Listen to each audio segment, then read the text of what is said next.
There is a key distinction, in my opinion, between weathering difficult parts of life with a person and your partner being the difficult part of life, right? Okay, hi everybody. Thanks for coming back if you've been here before, or hi, welcome if you're new. My name is Mickey. I'm a therapist, and we talk about therapy things on this channel. Today, we're talking about some relationship green flags because I talk a lot on this channel about the negative patterns that exist in relationships, relationship red flags, problematic relationship things, especially because we stream every Friday and we're usually watching shitty reality TV where there's lots of relationship trauma happening, which, by the way, if you're not hanging out with us on Fridays for the stream, you're really missing out. It's a fun time, so you should come hang out. But we're talking about relationship green flags today because I feel strongly about representing some like positive educational information that's like uplifting and also like, the opposite of like things to avoid. I want you guys to have things that like are things to strive for, or things that if they do show up in your relationships, that you're like, wow, good for me, good for us. I think that's important. So we're talking about that today. I was gonna say something else and I don't remember what it was. So we're just moving on. Let's start with our first relationship green flag, which is something that I didn't read before just now. Full disclosure, we have filmed this video before, but it was pre-surgery, and quite frankly, it makes me uncomfy to see how big my boobs were before I had them chopped off. So we're refilming it so that I can put content up on the channel that just like looks like me. So I forgot again. The first relationship green flag that I want to share with you is that when something good happens in your life, they are the first person that you think to tell. As an important caveat for all of this, again, like educational, this is not therapy, can't be therapy, links in description to find a therapist. However, I am sharing with you guys these tips that are not just like my opinion. They're also things that are backed in the research. A fair amount of this is Gottman research, to be fair.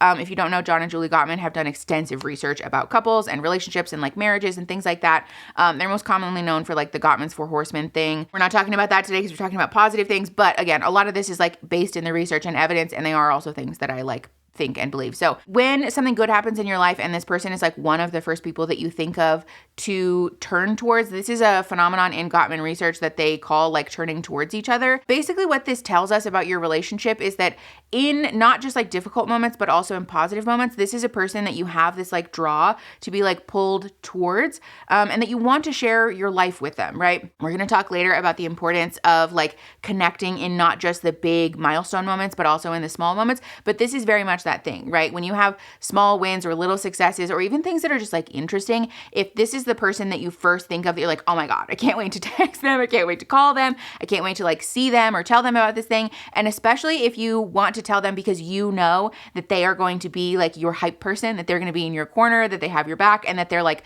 going to celebrate this with you.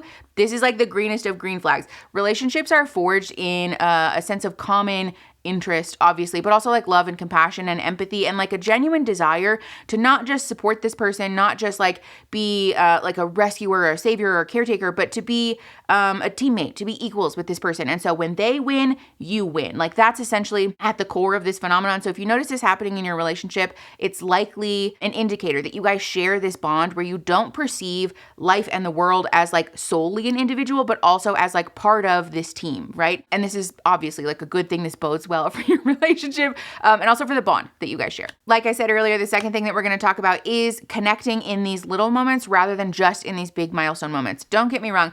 Personally, I'm not like a huge fan. This is just like my relationship thing. We're not like super big fans of like anniversaries and like big relationship milestones like Valentine's Day and things like that. That's not to say that those are bad. I think they're perfectly morally neutral and valuable and lots of people enjoy them. For me, they just like don't really do it for me. But connecting in those big moments is like a very culturally accepted thing, but I wish that we would talk more about connecting in the smaller moments. There was a trend going around a while ago about how like, when you go out to dinner with somebody or you're at a party or whatever, and you and your partner both clock that there is this thing that you're going to want to talk about later, that like we are definitely talking about this in the car on the way home, and you share like a glance or a facial expression or like a little, like elbow bump or like a kick under the table or something. This is what I'm talking about, like those connections in those little moments where it's not just about hitting a 10-year anniversary or about like, a birthday or Valentine's Day or whatever. Like these are the moments that forge a life together and that make up this larger picture of like truly being in community and in connection with somebody, right? Having this shared experience where you can like pretty reliably anticipate what somebody's thoughts or emotions or reaction is going to be obviously is a green flag about the level of connection that you have with this person. Because what this tells us is that, obviously like everybody enjoys gossip and things like that. We've talked ad nauseum on this channel about how gossip, it gets a bad rap for being like a shitty thing when actually it's just a protective behavior that's oftentimes engaged in by women for the purpose of creating safety in the community, and that misogyny is the reason we think gossip is bad. That's not the conversation that we're having today. But the reason that this is a green flag is because it tells us that you and your partner have like a shared language almost, right? That you guys are so connected and like close with one another that you can pretty accurately anticipate what their thoughts and feelings and reactions are going to be. And that this speaks to, again, like this level of bond that we don't have with like regular strangers or, acquaintances or people that we don't know that well. The other thing about this phenomenon that I think is worth noting is that it also speaks to a shared value system in the partnership, right? Which obviously, we've talked before on the channel about like the things that make up a healthy relationship. And it's not just like sexual attraction or like romantic interest or like a desire to not be alone. It's also about these shared values and beliefs, this like general North Star, like where you're headed in life and the things that matter to you, the things that like stir up your insides. It's important that you share that value system to some degree with a partner. And so this also speaks to that like if there is something that somebody says that's like problematic or like off-putting or like, I don't know, particularly interesting to you and your partner, this also informs us that in this moment when you're like we're definitely talking about that later, it's because we both agree about this shared value. And so we're probably going to engage in like, a pretty like healthy or interesting discussion that's like rooted in like those values or beliefs and that kind of stuff. That reminds me, actually, I forgot to mention this earlier before we move on to tip number 3. One of the things that the Gottmans talk about a lot in their research is like the bird thing. If you are on the same side of TikTok that I am, you will know about this phenomenon that the Gottmans refer to. I don't remember what they actually call it. I'll link it in the description. All of the research for this video will be linked in the description per usual. But one of the things they talk about is this phenomenon of like when your partner points out something to you, for example, a bird outside of a window, that if you are apt to put down what you're doing and stop paying attention to the thing that you were already doing to say, let me look at this bird with you, that speaks to a level of bond in a relationship. Essentially like you saying to your partner, hey, look at this bird out the window. This is a bid for connection. You are reaching out to your partner to say, share this moment with me, right? Like share this thing, also express an interest in a thing that I'm interested in, and your partner being responsive to that tells us that even if they don't really like birds, right? Even if they're not really that concerned about what's happening out the window, they care about you. They care about you and they value you, and they also value connection with you enough that they're going to put down their phone, they're going to stop what they're doing to look out the window and be present in that moment with you. And this like, when you share a glance with your partner at a party or whatever thing, this is also very much that, right? Like you're looking at the bird with your partner when we're being responsive to them telling us like, oh my God, did you notice this thing? And your partner goes, oh my God, yes, I noticed that thing. And I can't wait to share this moment of connection with you. I can't wait to talk with you about this thing that you're interested in and that I care about you. So therefore I care about it. Tip number 3 will probably not be a surprise to you if you've watched any of my relationship content about like red flags, which is that connecting feels easy with them. There is a lot of discourse, especially in the evangelical fundamentalist religious part of the internet, about how hard relationships is. It's so much so that there's like a whole genre of memes about like marriage is hard, y'all. Like this is like a thing that gets repeated a lot in these circles that are pretty heavily inundated with misogynistic or patriarchal messaging. And it's important from my perspective as a clinician that we correct this misinformation, which is that marriage and relationships, long-term partnerships are not meant to be hard, right? Like, don't misunderstand. There are very much difficult aspects to being in a relationship with someone purely by virtue of the fact that two independent, individual, autonomous beings with somewhat differing value systems, beliefs, traumas, feelings, emotions, desires, wants, needs, we're gonna have conflict at some point, right? Like that's inevitable. That happens. That happens in any relationship, regardless of whether it's good or bad or healthy or not. But the issue is representing long-term partnership as a thing that is inherently hard and so like therefore not fun, right? This is not true. A green flag about your relationship is that you can find comfortable silence with one another, that you can just exist, right? There's a lot of discourse, especially in the neurodivergent part of the world, about parallel play in relationships. For those of you who are not familiar, parallel play is a process, especially developmentally, it's often used to refer to small children, where when we're little, we play by ourselves. We don't really have a concept concept of communal play yet. And as children develop, they start to do this thing called parallel play first, where they don't really understand how to engage socially with other kids. So instead of saying, hey, let's play house, I'm going to be mom, you be dad, what they do is play with similar or different things near one another. So they're like playing together, but they're not playing together, if that makes sense. This is a really common thing in neurodivergent relationships where like I'll be on my computer, you'll be on your computer, or I'll be reading a book and you're watching TV, and we're existing in the same room, right? Like we're playing together, but we're not playing together. And this type of parallel play, this type of like ease in just being near one another and like having this like calm and quiet understanding with one another is so very much a green flag about your relationships. Also, to be clear, these green flags are relevant for romantic relationships or platonic relationships. I talk a lot about romantic relationships on this channel, and I'm also obsessed with my partner. So I usually use language referring to romantic relationships. But to be clear, this also goes for like platonic, friendship, familial, other relationships as well. But this is very much a green flag about your ability to just comfortably exist with this person. And especially that we're not feeling the need to perform for this person, right? This speaks to a level of understanding and like feeling seen and like safety with a person that you don't have to put on a show or be someone that you think is like interesting enough for them, right? This usually happens in a relationship after we've moved past the like early jitters phase into this more comfortable state of being where like I don't have to try to be impressive or interesting or like especially arousing or seductive.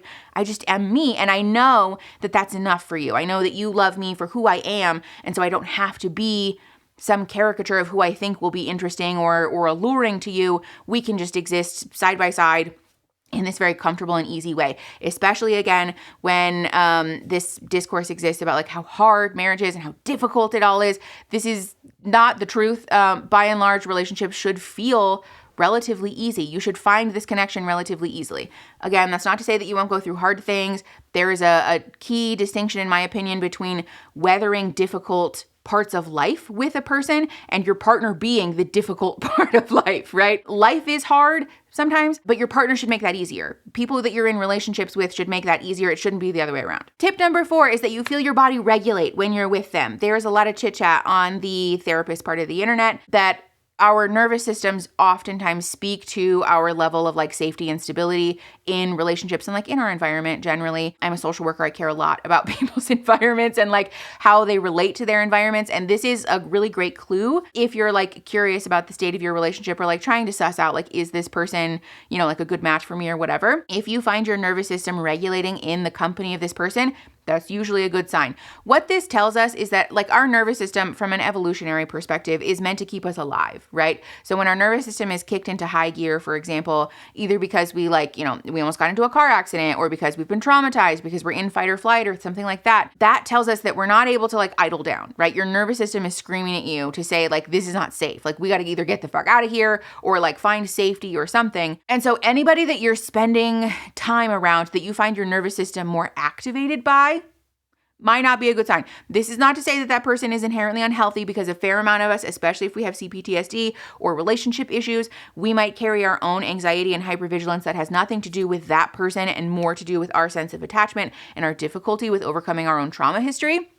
And also relationships that we have safety, stability, security, that this person is consistent enough in demonstrating that they're safe and stable and consistent, our nervous system will gradually regulate, right? This is why having a relationship with various people that are safe and stable and consistent is actually a really healing vehicle for things like CPTSD, chronic trauma, relationship issues, attachment issues, things like that. Because the paradigm of like, you know, you will never love yourself if you don't, or you'll never love other people if you don't love yourself, like, fuck that. That sucks.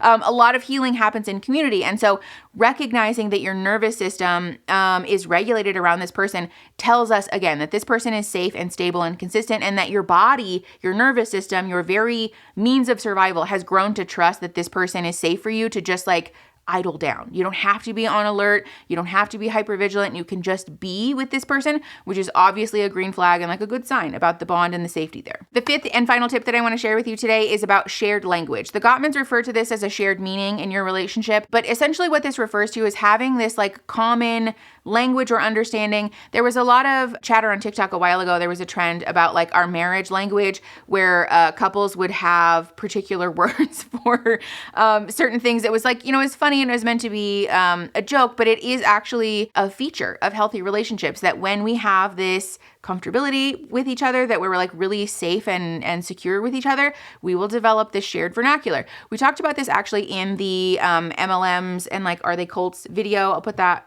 up here, which is that people who are trying to establish, like in MLMs, obviously they're doing this maliciously, and in cults, they're doing this maliciously, but they'll try to facilitate this development of a shared language and shared vernacular because we as human beings are wired to find like a sense of commonality in that, and that's like part of, it's like a way to sort of hijack your brain's desire to be in community with people. Be very wary of people who try to force you to develop shared vernacular. However, when it happens organically in a relationship, when we develop this over time in a safe way, again, this speaks to that sense of community that we have with the person. And it also, again, adds up to this picture of a full and complex and varied and nuanced life with a person, right? Relationships are not just about like pretty pictures on Instagram or these milestone moments. They're not just about the amount of years that you've spent together. It's about the quality of the time that you've spent with this person. Having the shared language, especially if it's humorous in nature, if you can laugh with your partner about the funny and silly things that you call stuff or the cute little pet names that you have for your animals or your pets, the cute little pet names that you have for each other. This, again, speaks to this shared bond that also is a feeling of safety. In essence, having a shared vocabulary is a sense of vulnerability, right? Being able to be vulnerable with somebody, especially in regards to like being humorous and making jokes and like putting yourself out there, trying to like make your partner laugh. This all speaks to a level of bond that, again, doesn't exist in relationships where we don't feel safe, where we don't feel valued or seen. All of this adds up to a greater picture of like a long-term partnership that's going to stand the test of time. And also, again, weather these difficult moments, right? It's a whole lot fucking easier to deal with like family stress and financial stress and like, I don't know, like the economy crashing, when we have a partner that we feel safe with and that we know that they will be responsive to us, that they will see our bids for connection with them and engage with them. That speaks to a partnership that is, again, it's going to be a protective factor in regards to your ability to work through the difficult things that a lot of us are subjected to, you know, because life is hard sometimes. It goes without saying that this list is far from exhaustive. I'm happy to make more content about this if you guys would like me to. Let me know what your guys' thoughts and feelings are. Also put in the comments if you have a green flag, like your own particular green flags about your relationships or partners, especially if you're a person who dates and is actively trying to find a partner, which also Godspeed. Dating apps are a mess right now. And so like big love to you if you're working through that. But let me know what your thoughts and feelings are. If you have your own green flags in the comments, I would love to know those also. If you want to support the channel, you can like the video. You can also subscribe. We do make content like this and we also do a fun pop culture moment. So I'd love to have you stay for that. And then you can share the video to help the channel grow and to help each other grow. And I will see you guys next Saturday. Okay, bye.